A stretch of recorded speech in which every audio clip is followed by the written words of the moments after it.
Have you ever wondered what makes champagne so special? Or, I'm going to catch myself, in France, you never say champagne. We say champagne. Why? Well, because Champagne is actually a region in France. It's a geographic place that is located on the east of Paris and from where all the champagne wine comes. My name is Emilie Cousteau. I am a business etiquette and cultural intelligence specialist, and I help successful professionals understand the codes and the world of luxury and understand cultural intelligence. So in today's video, I want to share with you a little secret in the fabrication process of champagne wine, which I learned very, very recently. So, first of all, let's go back to the definition. I touched slightly upon it in the introduction of this video, but what makes champagne wine so special? First of all, champagne wine comes from a very specific region, as I said. It's what we call in France une appellation d'origine contrôlée, meaning that you are not allowed to sell any sparkling wine. There are many different categories of sparkling wines around the world. There's Prosecco in Italy and there's many other sparkling wines, but you are not allowed to sell any kind of sparkling wine unless it comes specifically from the region of Champagne, which has a very specific geography, and it's not a huge region. So as you can imagine, the value of land in Champagne is very, very, very, very high. So there's a huge variety of champagne producers. You have these huge names that produce very, very big quantities and that we all know. And we also have very small producers who still manufacture champagne in a very artisanal way. And when a few weeks ago I was at an event organized in Paris, and I met a champagne producer who is over 80 years old. This is his picture. His name is Eric, and it's the champagne. It's the fifth generation of champagne producers in his family. It's Champagne Pierre Morlet, and Eric. So he told us that he started working in the vineyards actually when he was 5 years old. So everything he learned was learned in the vineyard, passed on from one generation to the other generation, and now his sons are also in the wine and in the champagne business, and it was absolutely fascinating.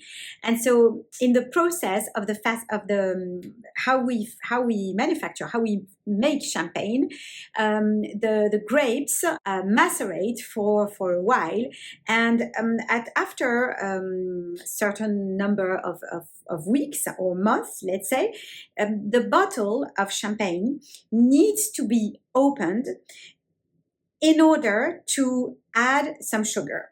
And this is where then the labeling terms for sweetness for champagne come from.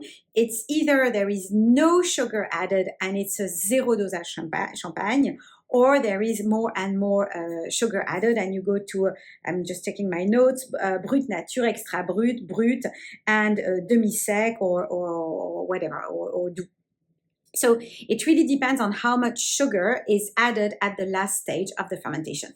Now, the interesting part of the story of this series on the Geste in luxury, in the fabrication of luxury goods, is what happens in the process. So Eric showed us how he takes the bottle, he slightly tilts it, and then with a very precise gesture of the hand, so all of this is done totally manually, he removes the cork. Part of the wine is spilled because it's sparkling, so it gets spilled out of the bottle. And once the bottle is open, this is when the champagne producer adds the requested quantity of sugar. And what really struck me was the precision of the gesture, the fact that it was totally manual. So not all champagne houses do still perform this manually, because we don't have so many people who know how to perform this gesture. And also you need highly qualified people to do that. Eric explained, so he started working he has over 70 years of experience in the manufacturing of champagne. And what he said was that, you can spill the quantity of equivalent quantity of 60 to 80 bottles of champagne per day when you do this gesture. So the person who had the know-how used to be the best paid in every champagne house. I found this very fascinating. Just look at the beauty of the gesture and the little secret that nobody imagines, that there is somebody actually manually uncorking the bottle in a very precise way so that there is as little liquid expelled as possible. And there is a way of handling the bottle, of tilting it, and so on and so forth. And this is where luxury lies, in such small details. There's also one thing I want to add, that we say champagne is a luxury product. Actually, if you buy directly from the producer, you will find that the price for a bottle is extremely cheap. I mean, it can be around 14 to 20 euros per bottle. And you think about the time and the effort and the skill set and the experience that it requires to make a bottle. And I hope you will never taste a glass of champagne the same way as you did before, now that you know the precision and the amount of love and of skill set that is required to make a glass of champagne. So that was my second video of this series on Le Geste, on luxury.